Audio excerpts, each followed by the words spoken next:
What are you willing to give up in the name of religion, in hopes to live a better life in a better place? Brenda's parents gave up a good job, a house, and all family ties.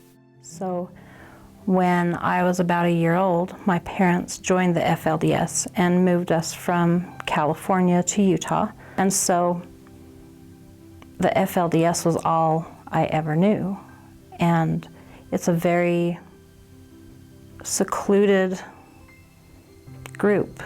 You only do with the people that are in the group. We didn't play with the neighbors much or anything. So because we joined, we didn't have family either, and so we were a lot more secluded than a lot of the people may have been.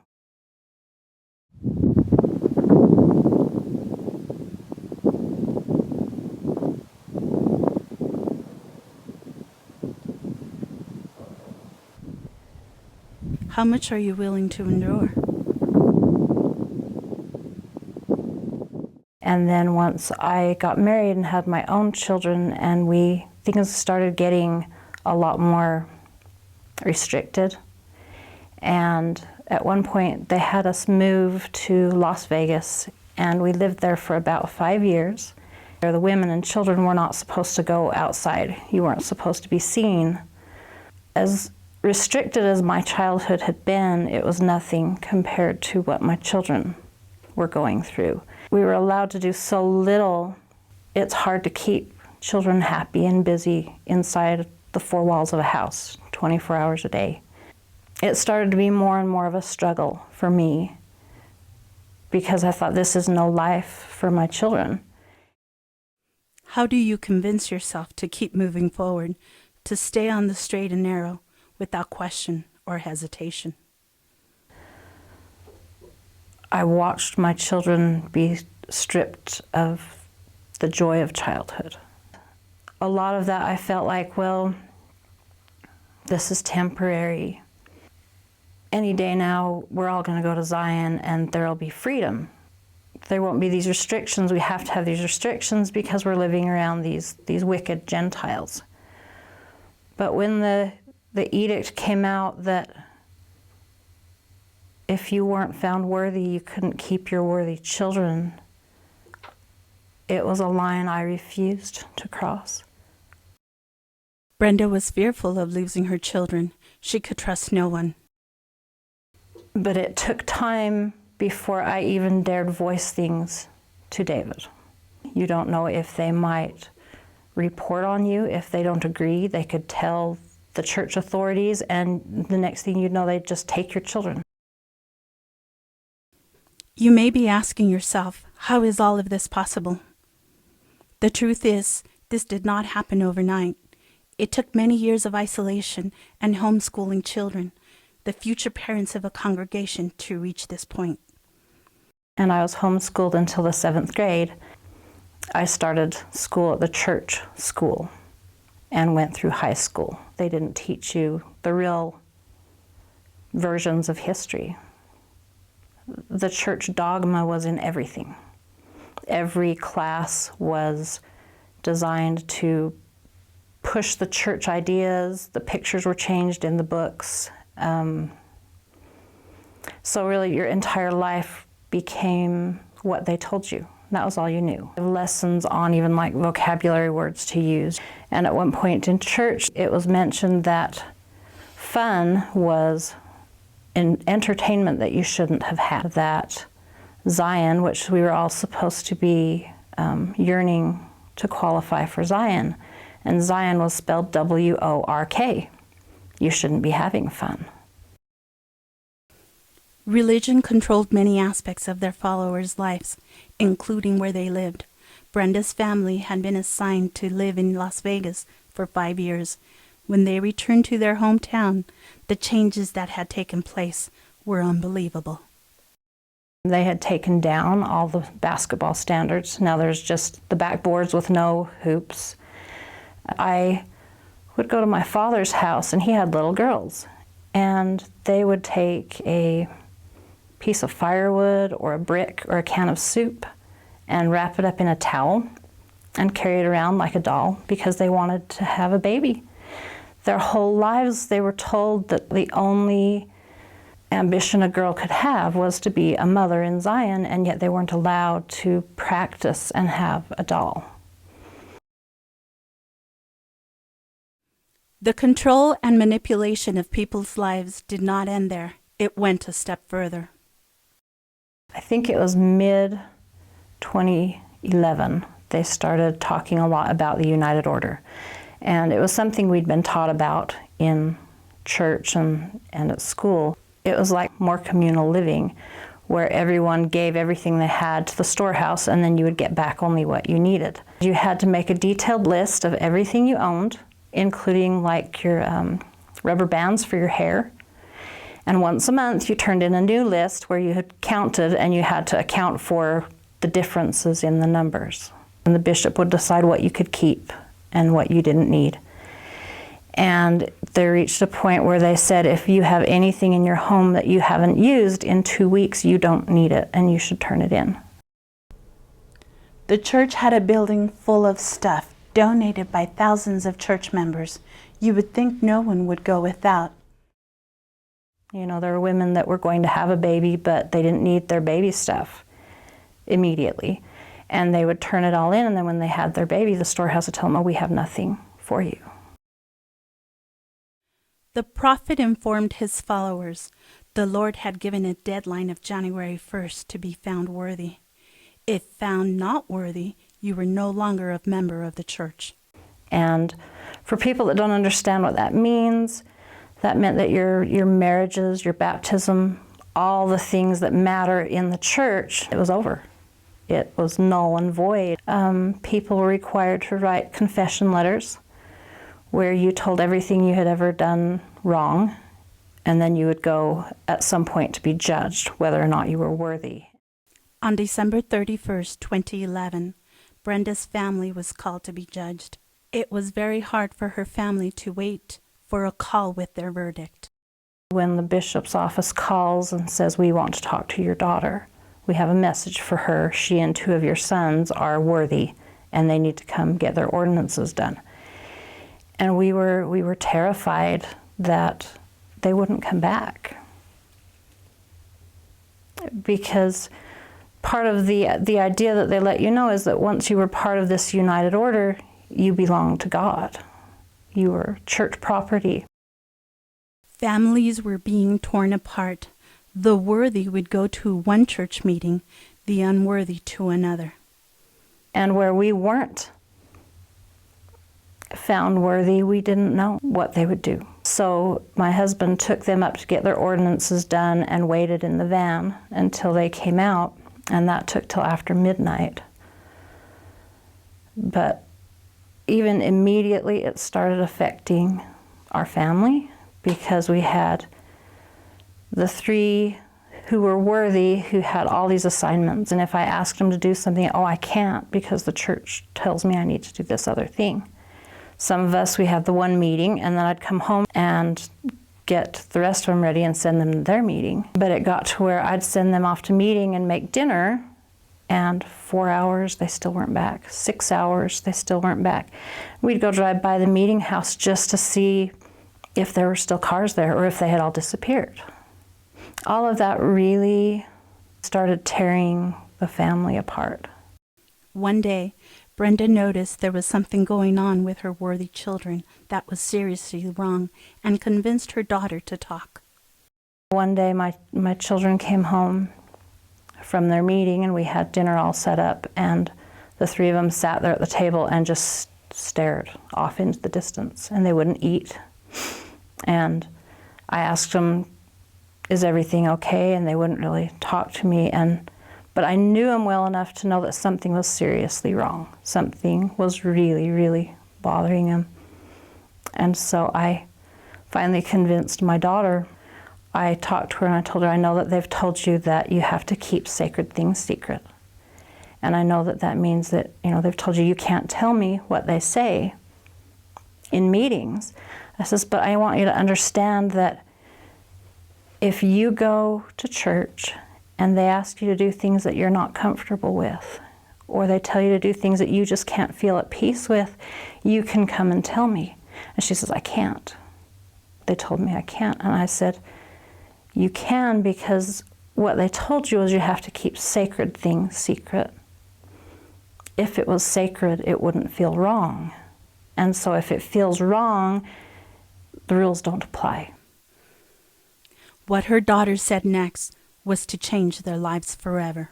She finally broke down and told me that they had announced in church that the Lord had said that those who were worthy were no longer allowed to live with those who were not worthy. And so they were going to start a cleansing process where they would take children out of unworthy homes and put them into a family that was worthy. And she says, so I guess this means we don't get to live with you guys. And I didn't say anything to her, but I was like, oh, hell no, I don't think so. The following Sunday, during church meeting, it was announced the worthy could no longer live with the unworthy, and fathers could no longer provide for their unworthy family members. I went to my meeting, and they then announced anyone who was worthy could not let one penny of their money or any of their belongings go to the support of the unworthy, and that fathers that were worthy needed to help their unworthy wives and children find jobs and ways to support themselves because they could no longer support them. The phrase was used, this is going to be like the biggest game of fruit basket upset ever, while we take people and move them around. And that we needed to get this done quickly and efficiently so we could get the flow of money going again. This news had upset many mothers, but not Brenda. She had gone along with many other things because they weren't hurting anybody. This will hurt my children, and I won't do it. I could hear all these women in the room behind me just weeping and crying their eyes out, and they were just uncontrolled because they knew they were going to have their children taken away, and they believed enough. They didn't think they had a choice. The thought of someone taking your children away terrifies and motivates you. And I remember making the statement, if that's heaven, give me hell.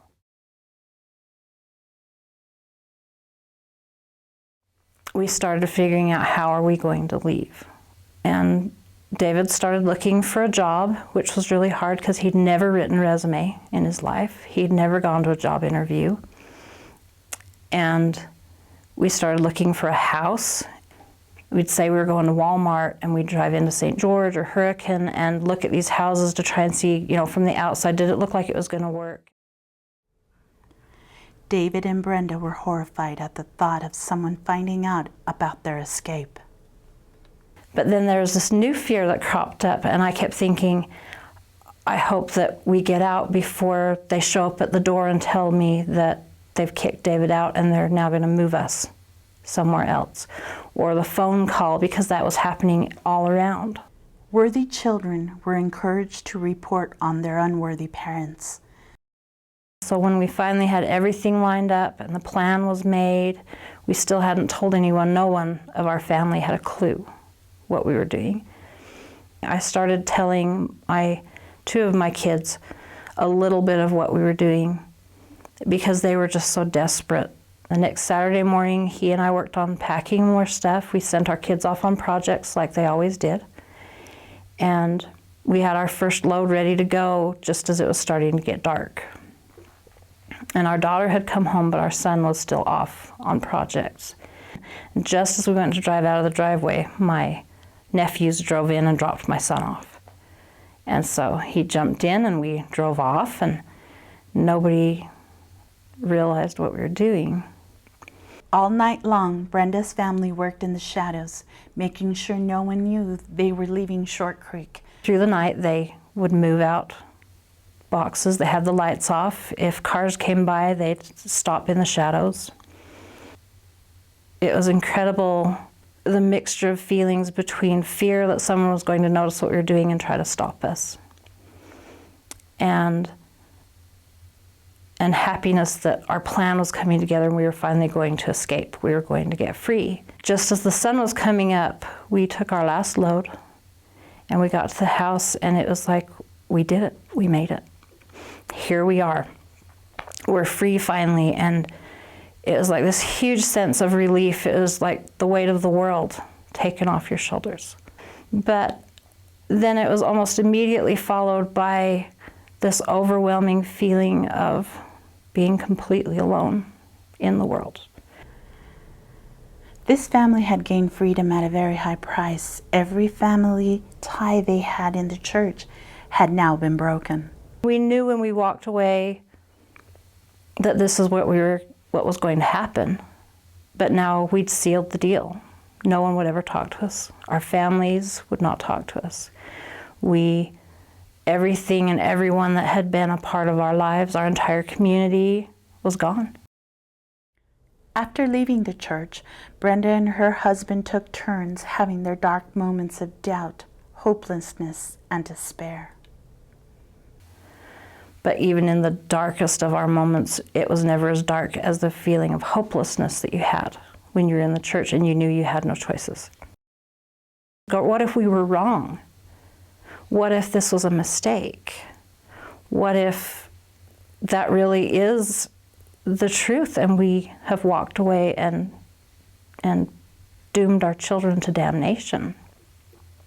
Once we got out, we started to find out the truth of what the church was, which was another whole level of betrayal, because everything we had lived for, everything we had sacrificed for, everything we had done with our whole lives was pretty much a lie. At this point, she realized all her life had been devoted to a false religion. It was now time for her to find new meaning in her life. It was like a pivotal point. It changed everything. I started to realize that I had choices as to what I wanted to do with my life. And not just for me, but for my kids. When we left, it was amazing to watch them watch their first cartoon, watch their first movie, start listening to music and decide what they liked and didn't like just based on what they liked, instead of someone telling them that this is good music or this is what you can like. And it's been incredible to watch them make choices. And everybody's just doing really good. Brenda is now a student in college, an activist, and a blogger. I gave myself permission to ask the questions, to really seek after what was true instead of trying to believe what I was told. The whole world opened up. I've been to 3 hearings in the last month. I was there to be a voice for people who have no voice. I was there to witness something that people aren't even being told what's happening. And I took notes and I posted these huge long Facebook posts of everything that went on. I also wanted to actually see those men in some degree of captivity, like what they have put thousands of people. This time I was the one that was free, looking at them in chains. It was really powerful. I sat there and I thought, this is for all the people that you've hurt. And I was one of those people, and you can't hurt me. Her family's brave decision to escape had finally paid off. I can remember feeling happy for the first time. I always thought I was happy. I believed I was happy. This is where I wanted to be. This is my choice. And it wasn't until we escaped from that your mind finally opens up to realize you never had a choice. I had never known what happiness felt like. And it was the most incredible thing when it's almost overpowering, when you actually feel free and happy. And I thought everybody should feel this way. I would love to see my mother get out. And I know that this may not be enough soon enough. But if anything that I can do helps somebody's mother, somebody's sister, somebody's family, then it's all worth it.